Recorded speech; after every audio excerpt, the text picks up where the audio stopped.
할렐루야, 우리 성도님들 반갑습니다. 주위에 계신 분들과 인사 나누시죠? 네, 반갑습니다. 한 주간 잘 지내셨죠? 네, 큰 은혜 받으시기를 바랍니다. 네, 오랜만에 뵈서 반갑습니다. 함께 예배드리게 되어서 너무나 반갑습니다. 네, 우리는 유한하죠. 우리는 모두 다 이 땅에 영원히 머물 수는 없습니다.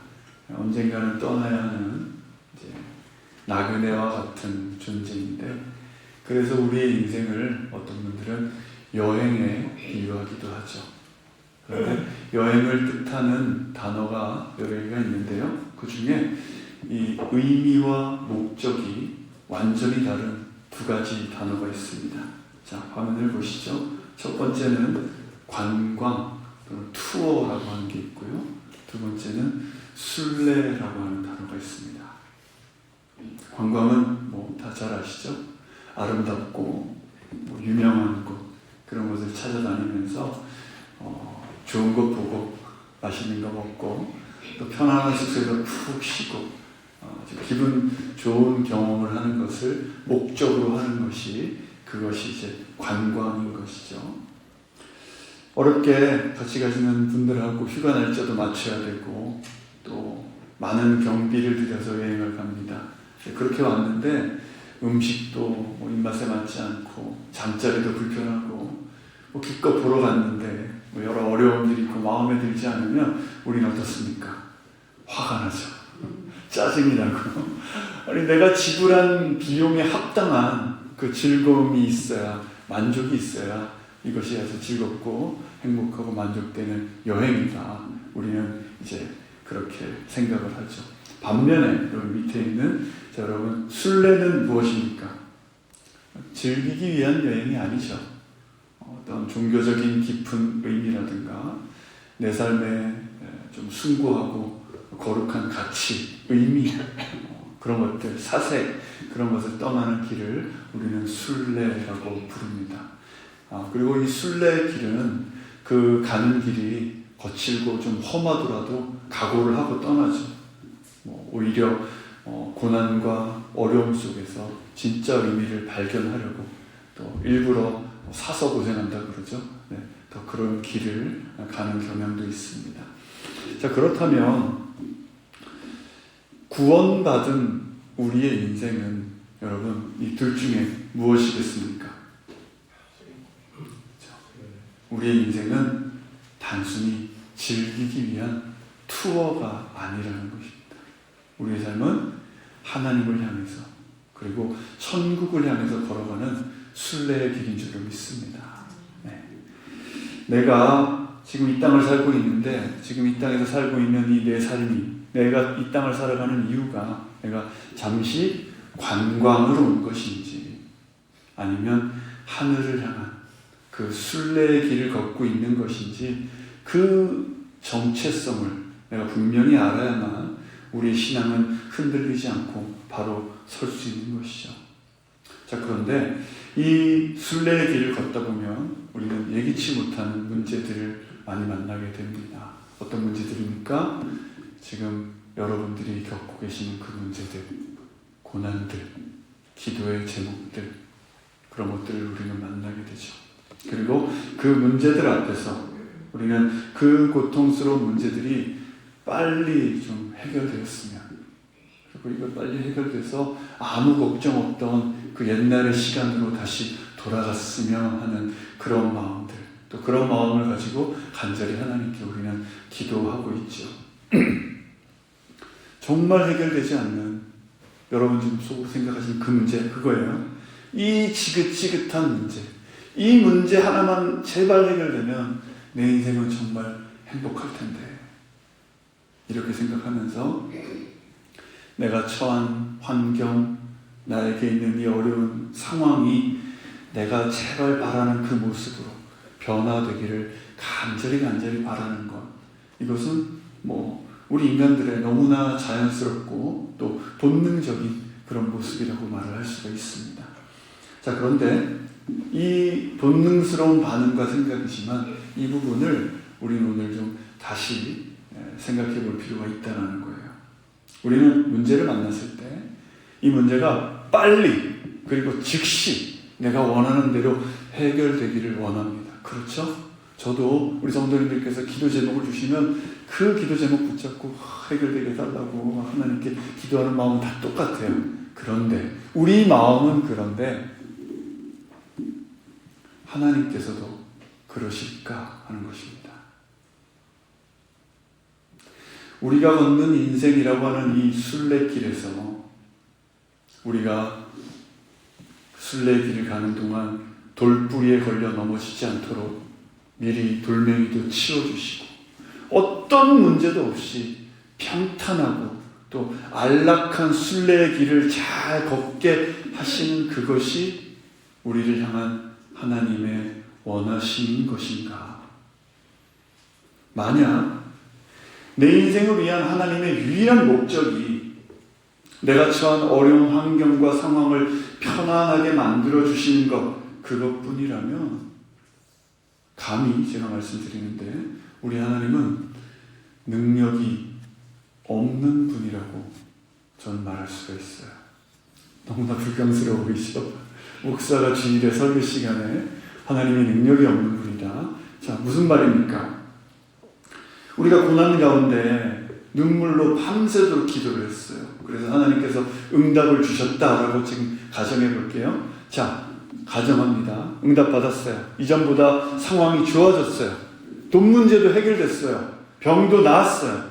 그런데 그 나아진 상황이 계속해서 죽을 때까지 아무 문제 없이 계속 그 응답이 여러분 이어집니까? 다른 분이 주신 게 아니잖아요. 완전하시고 전능하시다는 나의 하나님이 내 문제에 대해서 응답으로 주신 거라면 완전하신 분이 주신 거면 그 응답도 완벽해야 하지 않겠습니까? 하지만 그렇지 않다라는 점을 우리는 경험을 통해서 잘 알고 있다는 것이죠. 병 고침의 응답을 우리는 받습니다. 하지만 어떻습니까? 그 병은 다시 또 재발하기도 하고 전에는 생각지 못했던 그 병으로 인해서 더 큰 또 새로운 질병에 우리는 그 질병이 우리에게 찾아오기도 한다는 것이죠. 돈 문제도 자녀의 문제도 계속 이런 모습 저런 모습 또 다른 문제의 모습으로 우리를 찾아온다는 것입니다. 우리의 이 어려운 상황을 좋게 만들어 주시려는 것이 우리를 향한 하나님의 유일한 목적이라면 하나님은 우리에게 일시적인 해결책은 될지 모르겠지만 전능하신 하나님이라고 말하기는 그렇게만 본다면 어렵다라는 것이죠. 자, 성경 속에 등장하는 이스라엘 백성들의 모습들을 보면 바로 그런 모습을 보게 되는데 그들이 이집트에서 힘들게 노예 생활을 할 때 정말 죽겠다고 우리 좀 살려달라고 하나님께 울부짖었더니 하나님께서 그들을 구원해 내셨습니다. 그렇죠? 기도했더니 응답을 받은 거예요. 응답을 받았습니다. 엄청난 능력으로 그들을 구원해 내셨어요. 노예에서 자유인으로 바꿔주셨습니다. 응답 받은 것 아닙니까? 그런데 이 이스라엘 백성들 어떻게 합니까? 이집트를 빠져나오자마자 눈앞에 홍해가 그들을 가로막고 있을 때 뒤에서는 이집트의 전차 군대가 쫓아올 때 그들은 방금 전에 받은 그 구원의 은혜는 까맣게 잊어버리고 모세를 욕하고 하나님을 원망하고 불평을 쏟아내게 되죠. 그랬을 때 우리 하나님은 또다시 놀라운 기적을 베푸셔서 홍해를 가르시고 그들을 안전하게 건너게 하세요. 여러분 벌써 두 번이에요. 노예에서 풀어주시고 홍해를 건네주셨어요. 자, 그렇게 바다를 건너서 광야에 들어갔습니다. 어떻게 됐습니까? 물이 없다고 목마르다고 고기 좀 먹자고 배고프다고 또 찡얼찡얼대고 불과 며칠 전에 홍해를 지났는데 그 기적을 경험하고서도 또다시 모세를 원망하고 차라리 이럴 거면 이집트에 있는 게 낫다 이놈아 막 그러면서 원망 불평을 쏟아내죠. 하나님 어떻게 하십니까? 바위에서 물을 내주시고 하늘에서 만나를 내려주시고 또 지금 몇 번째에 벌써, 그죠? 그런 일들이 계속 반복되다가 결국 가나안 땅에 들어가게 돼요. 드디어 약속의 땅에 들어가게 됐습니다. 자, 그들 어떻습니까? 그 약속의 땅을 받았어요. 이 약속하신 땅을 주셨으니 매일매일 행복하게 감사하면서 웃으면서 그 땅에서 살아갔습니까? 또 아니에요. 가나안 땅에 들어가서도 이들은 만족이라는 것을 모르는 사람들이었습니다. 농사가 더 잘 되게 해달라고, 비를 더 내려서 우리가 부자 되게 해달라고 여러 이방신들을 섬기는 그들의 모습을 보게 되고, 나중에는 그 이방신들로만은 부족해서, 그것만으로는 부족해서 우리가 지난 시간에 나눈 그 말씀 있죠? 눈에 보이지 않는 하나님, 우리 불안해서 도저히 못 믿겠다. 우리에게도 저 이방 나라들처럼 힘있고 카리스마 있고 강력한 인간 왕을 우리에게 달라라고 하면서 하나님을 버리는 지경까지 그들을 이르게 되죠. 이 무슨 말씀입니까? 결국 인간은 응답받고 상황이 좋아져도 끊임없이 더 좋은 쪽으로 상황이 변화되는 것을 요구하게 되는 것이 우리의 모습이다라는 것입니다. 하나님이 아무리 놀라운 기적으로 상황을 변화시켜 주셔도 우리는 거기에 만족하지 못한다라는 것이죠. 금세 받은 은혜는 잊어버리고 또 다른 거 주십시오, 더 좋은 거 주십시오라고 때를 쓰고 불평하는 그런 죄의 굴레, 불평의 쳇바퀴 속을 계속 돌고 또 도는 것이 우리의 모습이라는 것입니다. 우리가 살아가면서 만나는 이 문제들 있죠, 여러분? 자, 그 문제를 놓고 하는 우리의 기도, 그리고 기도했을 때 받는 응답, 이것에 대한 여러분의 생각은 어떻습니까? 제가 조금 전에 말씀드린 이스라엘 백성들의 그 모습과 크게 다르지 않으시죠? 네. 정말 이번 한 번만 이 문제만 제발 이 문제만 해결해 주시면 나는 평생 하나님께 순종하고 교회에 헌신하겠다라고, 여러분들 한 번쯤은 하나님께 이런 조건식의 기도 해본 적 있지 않으세요? 네, 저도 많이 해봤어요. 이것만 해주시면 이렇게 살겠다, 저것만 해주시면 앞으로 이거 절대 안 하겠다, 이런 기도들 우리 열심히 하며 살았습니다. 자, 그런데 하나님께서 그런 우리 다 아시면서도, 이런 부족한 우리 모습을 다 아시면서도 우리를 긍휼히 여겨주셔서 우리의 그 문제를 해결해 주실 때가 있잖아요. 그럴 때 우리는 어떻게 행동합니까, 여러분? 감사하시죠. 그런데 그 감사가 어때요? 오래 가지 않죠? 네. 시간이 지나고 내 삶에 또 다른 종류의 문제가 생겨나면 그때는 더 심해집니다. 왜 내 인생은 항상 이 모양이냐고. 그 문제 그거 하나 해결되나 싶더니 왜 또 이러냐. 왜 나만 항상 이러느냐. 이렇게 이제는 원망까지 올라오게 됩니다. 상황이 변하자 뭐가 변해요? 하나님을 향한 우리의 마음과 생각도 변하게 되는 이런 연약한 우리의 모습을 보게 된다는 것이죠. 자, 이 부분에서 조금 부끄럽지만 제 이야기를 하나 나누고 싶은데, 지난 이제 수요 예배 끝나고 우리 지순자 권사님께서 맛있는 간식을 준비해 주셔서 그걸 우리 먹다가 뭐 이렇게 하다가 건강 얘기가 나와서 그냥 이렇게 말씀드리게 됐어요. 그래서 이제 오늘 또 설교 예화를 좀 씁니다. 저도 한때 너무 아파서 하나님께 정말 제발 좀 고쳐달라고 기도했던 그런 이제 기도 제목이 있었는데, 그 아픈 병명은 통풍이라는 거예요. 통풍. 그러니까 모르시죠, 잘. 그러니까 통풍, 어떤 분들은 통풍이 그렇게 아픈가요? 또는 통풍이 오기 전에 어떤 전조 증상이 있나요? 이렇게 물어보시는데, 이전 교회에서 제가 사역할 때 밤에 잠들기 전까지는 저는 이제 발 쪽으로 오는데 발에 아무런 증상이 없어요. 보송보송합니다. 아무런 문제가 없이 그렇게 이제 잠이 들어요. 잠이 들고 새벽에 핸드폰이 막 울립니다. 왜 울릴까요, 여러분? 새벽 예배 차량 운행이라고 딱 써 있어요. 알람에. 그러면 일어나서 이제 알람을 끄고 침대에서 일어날 때 바닥에 발이 탁 닿잖아요. 닿는 순간 으악 하면서 바로 땅에 콱 쓰러집니다. 뭐 다 놀래죠. 그러니까 너무 밤새 부어서 너무나 아팠던 거예요. 그런 일들이 반복되고 있었는데 어느 날은 이제 주일을 앞두고 토요일 밤에 너무 아픈 거예요, 발이.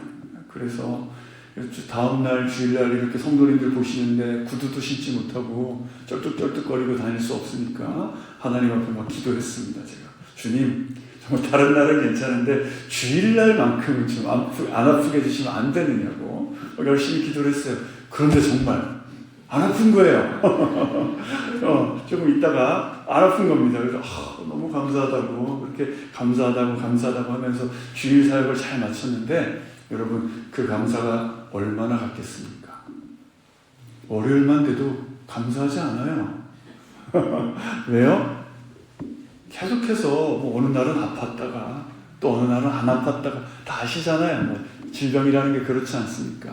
어느 날은 아팠다가 또 어느 날은 기도 안 해도 안 아팠다가 그런 일들이 반복되다 보니까 이 통증이라는 게 너무 익숙한 삶의 일부분이 되는 것이죠. 더 이상 감사할 제목도 또 만족할 것도 아닌 그런 상황이 되는 것입니다. 자, 그러던 어느 날 이제 또 병원에 갔더니 이번엔 그 통풍으로 인해서 신장에 또 문제가 생겼다. 너무 놀라지 마시고 지금 뭐 잘 병원 다니면서 관리하고 있습니다. 그런 판정을 받게 되죠. 그러니까 제가 여러분 왜 이런 말씀을 드리는가? 우리가 바라고 원하는 건 대부분 다 그런 것이다라는 것입니다.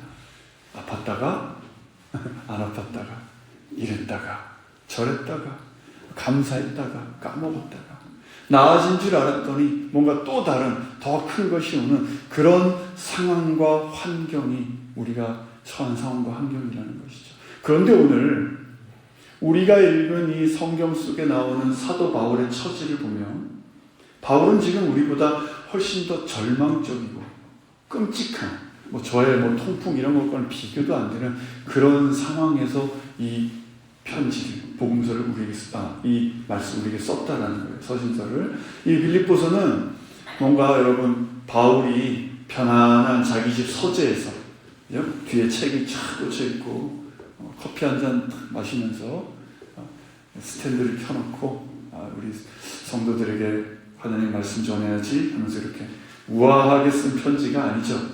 차갑고 냄새나고 어둡고 바닥에 핏자국이 떨어져 있는 그런 로마의 감옥 안에서 쓴 것입니다. 편지는. 상황이 나아질 기미가 보이지 않아요. 지금 소망이라고는 전혀 찾아볼 수 없는 지금 그런 환경 안에 있어요. 그런데 이 끔찍한 감옥 안에 있는 바울이 감옥 밖에서 자유롭게 살고 있는 그 성도들을 향해서 편지하며 이렇게 말합니다. 6절과 7절입니다. 시작.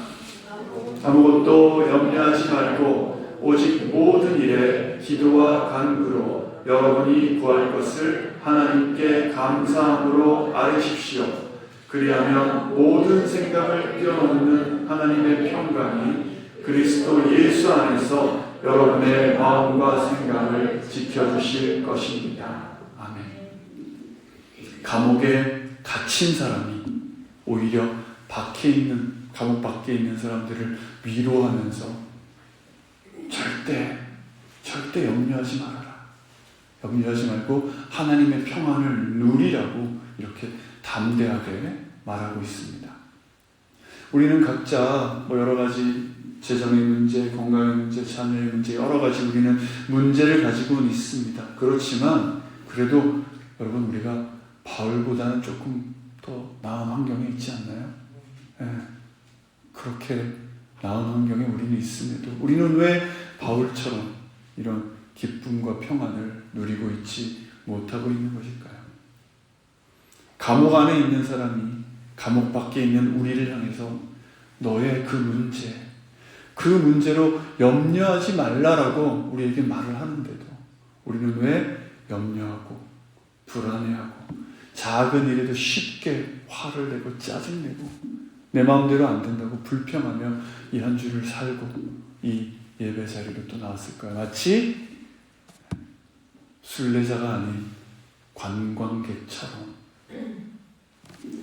그 이유는 우리가 하나님을 오해하고 있기 때문입니다. 우리는 하나님을 그저 내 상황과 환경을 좋게 만들어 주시는 분 정도로만 우리가 인식하고 있다는 것이죠. 내 육신의 아픔, 물질의 문제, 그런 것들 그냥 기도하면 들어주셔야 하는 분, 해결해 주셔야 하는 분 정도로만 우리가 하나님을 생각하고 있지 않은가 하는 거예요. 그러다 보니까 내 상황과 환경이 잘 풀리면, 내 뜻대로 이루어지면 어떻습니까? 하나님이 나를 사랑하시나 보다라고, 내가 기도했더니 응답 주셨다고, 나 은혜 받았다고 이렇게 기뻐해요. 하지만 반대로 상황이 나아지지 않거나 조금만 나빠져도 어떻습니까? 하나님이 나를 외면하시는 것 같고 소외감 느끼고 배신감 느끼고, 그리고 어때요? 끊임없이 염려가 올라오게 되어 있죠. 그래서 말하는 염려. 염려는 우리가 생각하는 것보다 우리의 영혼을 더 심각하게 피폐하게 만드는 것입니다. 왜요? 염려라는 것은 무엇입니까? 아직 일어나지 않은 불확실한 걱정거리와 두려움을 오늘 이 시간으로 끌고 들어가는 거예요. 이 시간으로 끌고 들어와서 오늘 하루 나에게 주신 하나님의 은혜가 있지 않습니까?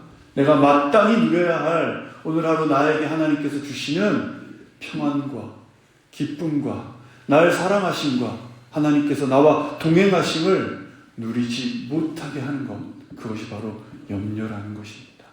아직 일어나지도 않은 그 염려를 끄집어 와서 오늘 내가 누려야 할 그 은혜를 누리지 못하고 있는 것이죠.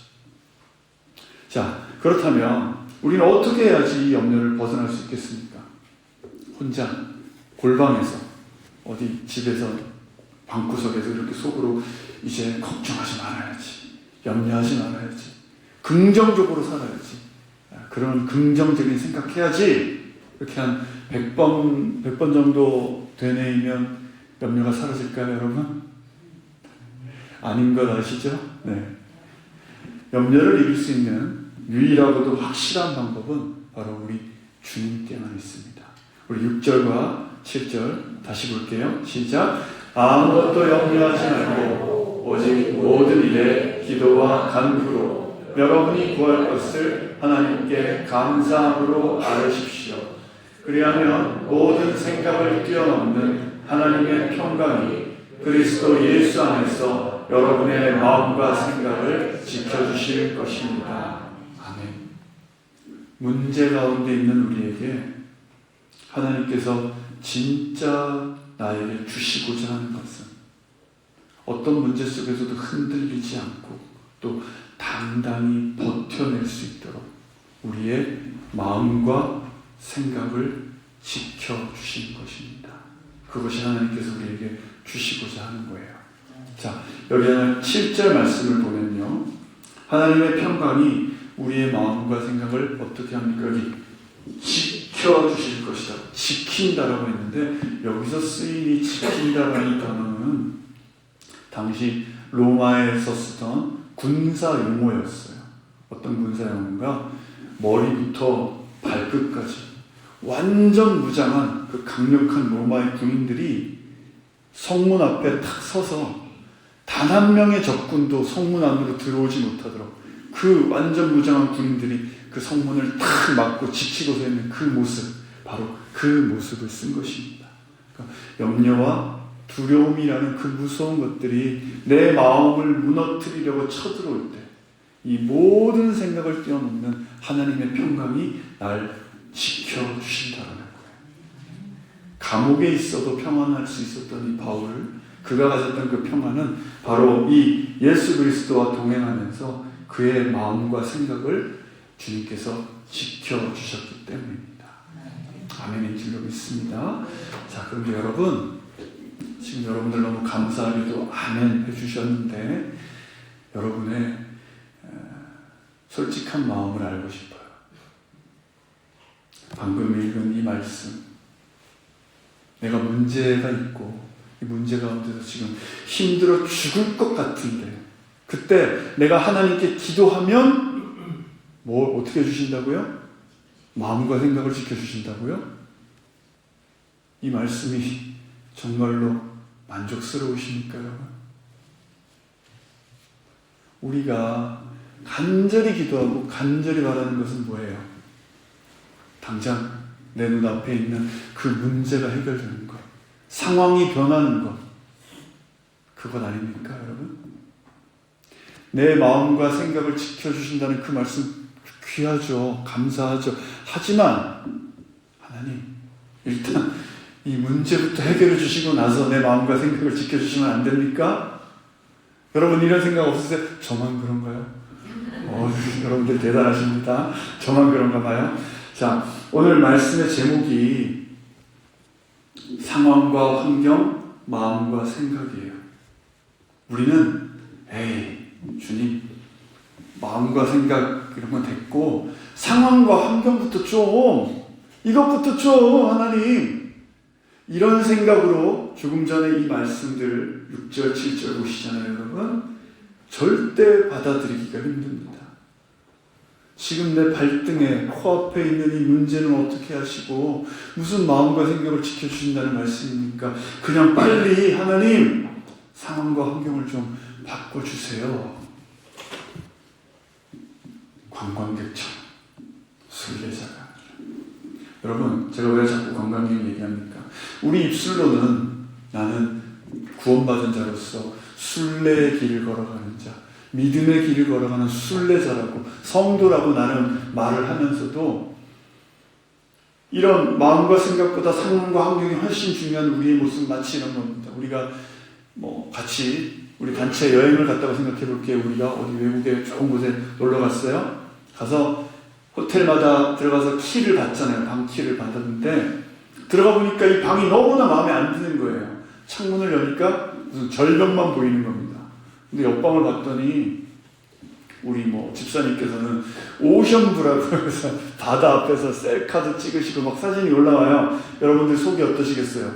막 끓죠. 이게 뭐야? 같은 돈 내고 왔는데 나는 왜 절벽을 보고 있고 집사님은 바다 보고 사진 찍냐고. 어떻게 합니까? 가이드에게 가서 나만 왜 이런 방을 배정하냐고, 좀 더 깨끗하고 쾌적하고 뷰가 좋은 그런 방으로 나도 똑같이 바꿔달라고 막 화를 내고 그러지 않겠습니까? 네, 관광객처럼 그 말을 하는 거예요. 그런데 우리는 관광객입니까? 순례자입니까? 순례자라고 했습니다. 내 인생길 그 속에서 하나님의 뜻, 하나님의 기뻐하심, 날 향한 계획, 나와의 동행하심을 나는 내 삶의 매 순간마다 찾고 깨닫고 그 뜻에 순종하기를 원한다면 여러분들 이 6절과 7절의 말씀, 내 마음이 아니라 하나님의 마음으로 이 말씀을 읽어보는 겁니다. 지금 너무 어려운 문제 가운데 내가 있지만 하나님은 나에게 가장 좋은 것, 나에게 가장 필요한 것을 주길 원하시는 분이다라는 그 사실을 내 상황과 문제를 보면 전혀 이해가 안 되겠지만 그 사실을 어떻게 해요? 신뢰하는 것이죠. 하나님을 신뢰하라는 것입니다. 상황과 환경에 매여 있는 마음으로는 이 말씀을 절대 신뢰할 수 없어요. 하나님을 신뢰할 수 없어요. 선하신 하나님, 그 하나님의 마음을 믿는 그 믿음의 눈으로 이 말씀을 바라볼 때 우리 입에서는 아멘이 나올 수 있는 줄로 믿습니다. 네. 어떤 눈으로 이 말씀을 바라보는가 하는 거예요. 자, 우리 바울, 신약에 바울이 있다라면, 감옥 안에서도 우리에게 하나님을 신뢰하라라고 말하는 바울이 있다라면, 구약에 보면 아들이 자기를 치고 자기 대신 왕이 되겠다고 반역을 일으키는, 그래서 도망을 가야 했던 사람이 있습니다. 누굽니까? 다윗이죠. 갑작스러운 이 아들의 반역 때문에 울면서 머리를 풀어헤치고 신발도 신지 못하고 맨발로 도망가는 그 길이었어요. 아들이 보낸 그 추격대, 반란군에게 잡혀서 언제 목이 떨어질지 모르는 그 위급한 상황이었어요. 그런데 그 위급한 상황 속에 다윗은 이런 고백을 합니다. 읽겠습니다. 시작. 내가 누워 잠들었다 깨어나는 것은 여호와께서 나를 붙드시는 것이니 수많은 사람이 나를 거슬러 둘러싼다 해도 내가 두려워하지 않겠습니다. 네. 죽음의 위기가 다가오고 상황은 단 하나도 나아진 것이 없고 여전히 쫓기고 불안한 그 밤이 오히려 더 위험하잖아요. 그 시간에 그의 마음과 생각의 중심을 하나님께서 꽉 붙잡고 지켜주셨기 때문에 하나님의 품 안에서 모든 염려를 내려놓고 평안하게 나는 자고 깰 수 있었다라고 이렇게 고백하고 있는 것입니다. 자, 그렇다면 우리도 이 쫓기던 다윗처럼 또 감옥에 갇혔던 바울처럼 우리도 염려하지 않고 하나님과 동행하는 그 은혜를 누리려면 우리는 어떻게 해야 되겠습니까? 자, 그 방법 6절에서 보여주시는데요. 6절입니다. 시작. 아무것도 염려하지 말고 모든 일에 기도와 간구로 여러분이 구할 것을 하나님께 어떻게 해요? 감사함으로 아뢰십시오. 감사함으로 아뢰라고 합니다. 여러분, 상황과 어려운 상황, 문제 여전히 내 눈앞에 있어요. 그런데 뭐라고요? 감사하래요, 우리 하나님은. 그럼 이 어떻게 얘기가 돌아가는 겁니까? 감사가 문제가 다 해결된 다음에 모든 것이 편해진 다음에 그 다음에 하는 것이 감사가 아니다라는 그 말씀인 것입니다. 그런 건 믿는 사람들도 다 할 수 있잖아요. 그렇죠? 우리는 수시로 하지 않습니까? 카페에 가서 커피를 줘도 감사합니다. 그러고 그건 뭐예요? 다 받고 나서 일이 해결되고 나서 그때 우리는 감사합니다. 감사합니다. 이렇게 말해요.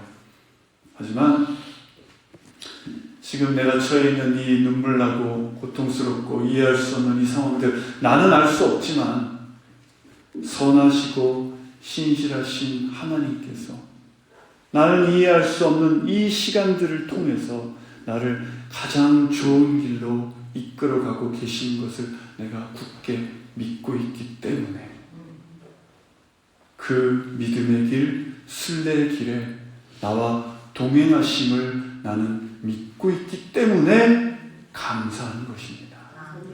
상황과 환경과는 상관없는 일이죠.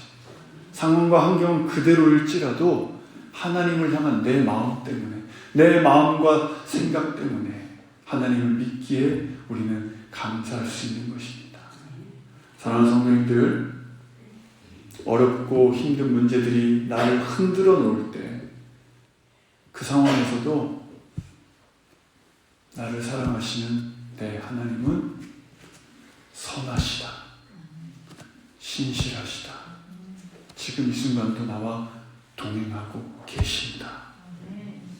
그 마음, 그 생각이 흔들리지 않는 것,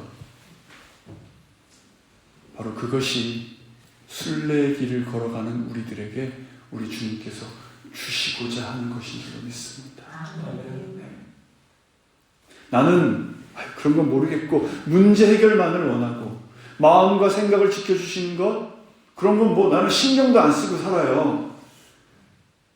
하지만 하나님께서 진짜 나에게 주시려는 것, 진짜 나를 붙잡아 주시려는 것은 내 문제 이전에 어떤 상황에서든 내가 하나님을 생각하는, 하나님에 대한 내 생각, 내 마음, 내 믿음, 내 마음과 생각, 그것을 하나님께서는 어떤 상황에서든 꼭 붙잡아 주시려고 하는 것, 그것이 하나님의 원하심이다라는 것입니다.